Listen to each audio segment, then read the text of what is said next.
안녕하십니까. 선거권의 혼수월 12월 19일 목요일입니다. 문재인 정부 들어서 참 이해 못할 일들이 많이 벌어지고 있습니다. 특히나 이 어떤 사회적으로 파문을 일으킨 도덕적 문제로, 도덕성으로 사회적으로 파문을 일으킨 당사자들이 마치 아무 일도 없었다는 듯이 뭐 국회의원 총선에 출마한다고 하고 또 교수직에 복귀한다고 하고 막 그런 일들이 일어나고 있습니다. 그렇게 큰 파장을 일으키고도 반성하는 기미가 전혀 없습니다. 자, 도덕적인 우월성을 주장하는 진보 세력 또 진보 정권에서 그런 일들이 벌어지고 있습니다. 오늘 오전 10시에 김의겸 전 청와대 대변인 군산시청에서 국회의원에 출마하겠다고 출마 기자회견을 가졌습니다. 김의겸 기억하실 겁니다. 동작구 흑석동 건물을 청와대 대변인 시절에 흑석동 건물을 매입을 했는데 여기 재개발 지역이죠. 재개발 지역에서 해서 투기 의혹이 일었습니다. 본인이 거기 투자를 하기 위해서 살고 있던 집에 전세금까지 빼내서 본인은 부인과 함께 청와대에 있는 간사로 들어갔습니다. 청와대 경호실, 경호원들이 쓰는 간사로 들어갔습니다. 그 돈 가지고 투자인지 투기인지 어쨌든 그것을 하려고 전세금까지 빼서 올인을 했죠. 전 재산을 다 올인을 했습니다. 그리고 한 8억 8천만 원 올랐습니다. 자, 그렇게 했는데 그때 그 논란이 일어나서 김의겸 대변인이 결국은 사퇴를 했죠. 사퇴를 했는데 그때 사퇴를 하면서 뭐라고 했냐면 이 흑석동 건물을 산 것이 아내가 나하고는 상의도 안 하고 아내가 부인이 투자한 거다 이렇게 이야기했습니다. 본인은 몰랐다는 이야기였죠. 그런데 오늘 출마 선언하는 오늘 공교롭게도 동생도 그 흑석동 집을 김의겸 대변인이 사기 하루 전날 동생도 흑석동 그 부동산 지역 건물을 샀다는 게 보도가 됐습니다. 자, 김의겸 씨가 산 게 2018년 7월 2일입니다. 25억 7천만 원을 주고 2층 건물을 매입을 했죠. 그 중에서 16억 원은 채무입니다. 은행 돈을 빌렸는데 그 빌리는 과정에서도 또 뭐 여러 가지 자본들이 있었죠. 아는 동기 동창이 지점장으로 있는 은행에서 빌렸다 이런 이야기도 나오고 어쨌든 그 채무를 안고 샀는데 그 건물이 롯데건설이 재개발 사업을 수주한 흑석 뉴타운 9구역이었죠. 그런데 2018년 7월 2일에 김의겸 씨가 샀는데 2018년 7월 1일에 김의겸 씨의 친동생이 거기서부터 500m 떨어진 거리에 있는 11구역 2층 상가주택을 구입을 합니다. 자, 13억짜리 상가주택이었는데 전세금을 제외하고 9억 원을 줬다고 합니다.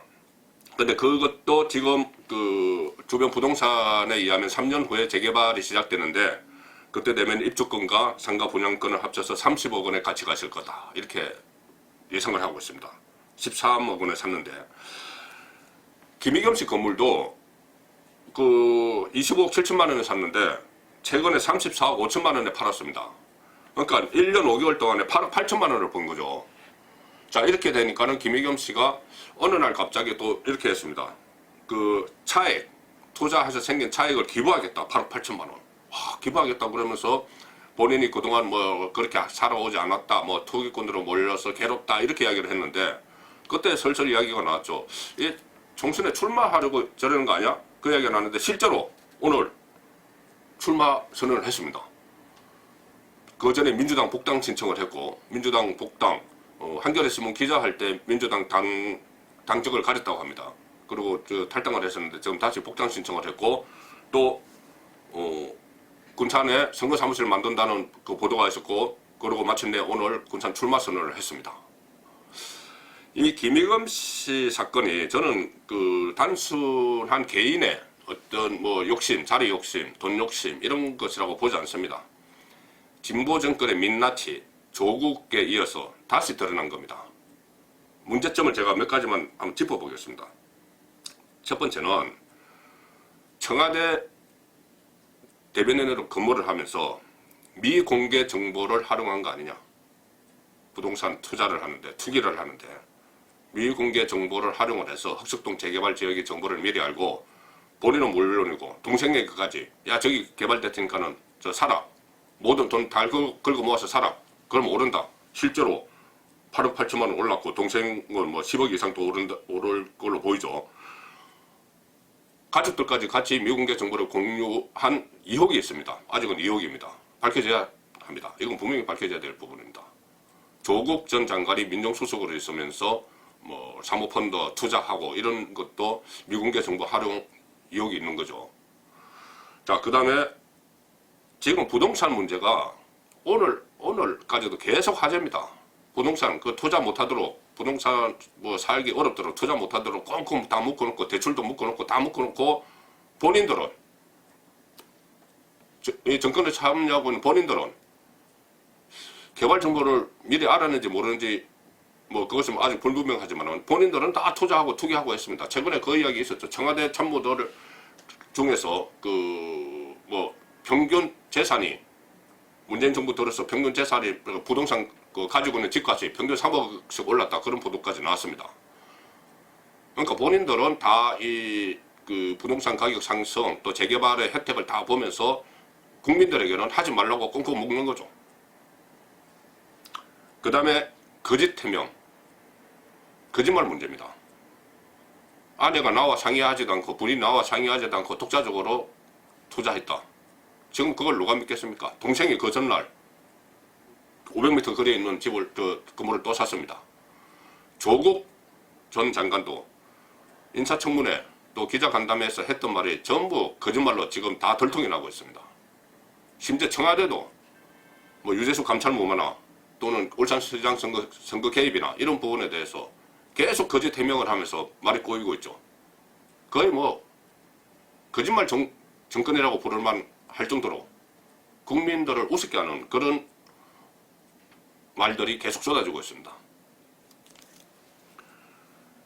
또 하나 큰 문제점은 제가 처음에 모두에 말씀드린 것처럼 반성을 하기는커녕 지금 국회의원 되겠다 이렇게 오늘 출마 선언했습니다.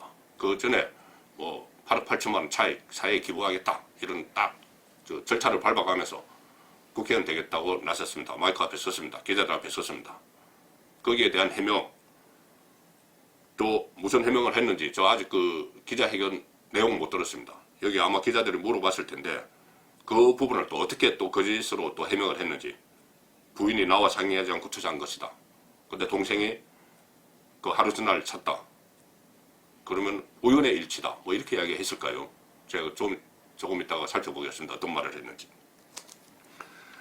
그리고 이 반성 없이 하는 것은 조국 전 수석도 전 장관도 마찬가지였죠.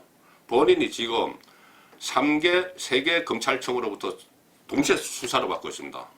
뭐 유재수 감찰 무마건, 또 가족 비리, 또 울산시장 선거 개입건 이 세 개 혐의로 수사를 받고 있고 더구나 서울대에서 논문 표절 문제, 버클리 대학 박사학위 논문 표절 문제가 다시 드러나서 예비조사에서 문제가 있다고 생각해서 추가조사, 본조사에 들어갑니다. 본조사에 들어가는데 그것을 다 알면서도 다음 학기에 강의를 하겠다고 강의 개설 신청을 했습니다. 전혀 반성이 없는 거죠. 반성이 없고 그 어떻게 학생들 앞에 서서 강의를 하려고 하는지 의문입니다. 그래서 결과적으로는 이 진보 정권이 지금 문재인 정권이 촛불 민심에 의해서 탄생했다. 그렇게 이야기를 하죠. 그리고 그 전에 박근혜, 이명박 보수 정권은 부패하고 타락했다. 반칙과 특권을 일삼았다. 이렇게 이야기하면서 도덕적 우월성을 내세우면서 집권을 했고 또 그것을 바탕으로 국정을 운영을 하고 있는데 실제로는 지금 유재수 감찰 무마 사건이나 또는 울산시장 선거 개입 문제나 울산시장 선거 개입 문제도 오늘 또 새로운 사실이 드러났죠. 이겁니다. 임동호 전 민주당 최고위원인데 임동호 민주당 최고위원이 그때 송철호 후보와 그 당내 경선 경쟁을 했죠. 그런데 임동호 씨가 이렇게 이야기를 했습니다. 2017년 11월, 2017년 11일이면 2017년 10월에 청와대에서 그 송병기 지금 울산부시장에게서 제보를 받아서 그것을 가공을 해서 울산경찰청에 수사하라고 그 김기현 당시 시장을 수사하라고 하명한 그 시점입니다. 그 시점에 임동호 씨가 청와대의 민정수석, 정무수석실에서 동시에 제의를 받았다. 뭐냐? 오사카 총영사, 일본 오사카 총영사. 오사카 총영사는 드루킹 사건 때도 나왔죠. 드루킹 사건 때 드루킹 쪽에서 이 선거 댓글 조작한 대가로 우리 저 멤버인 변호사에게 오사카 총영사 자료를 다오 해서 뭐 백원우 그 당시 민정비서관이 그 변호사하고 면담을 하고 그랬다는 오사카 총영사입니다. 이 오사카 총영사 자료를 이번에는 임동호 씨에게 주겠다 이렇게 제안을 했다는 거죠. 그러니까 오사카 총영사나 공사 사장 어떤 공기업 사장 자리가 놓고 얘기가 오갔다는 겁니다. 자, 이렇게 그 자리를 놓고 또 제안을 하고 이렇게 했으면서도 이것이 임동원 씨가 직접 이야기한 겁니다. 지금은 논란이 커지니까는 좀 말을 좀 바꾸고 있지만은 언론과 인터뷰에서 분명히 한 이야기입니다. 그런 제안을 받았다고. 그런데 청와대는 계속 우리가 그 시장선거에 울산시장선거에 개입한 적이 없다 이렇게 이야기하죠. 그러니까 이것이 지금까지 도덕적 그 올성을 내세우는 진보 정권의 민낯이 낱낱이 드러나고 있는데 송국근의 혼술 생각은 과연 이것뿐일까? 선거에 개입하고 또 어떤 뭐 부동산 투기를 하고 또 뭐 펀드 투자를 하고 자녀 입시 비리 이런 것이 지금 드러난 이것뿐일까를 생각하면은 앞으로 남은 2년 반 임기 동안 진보 정권의 민낯이 더 적나라하게 드러날 일들이 숱하게 많지 않을까 그런 생각을 해봅니다. 송국근의 혼술이었습니다.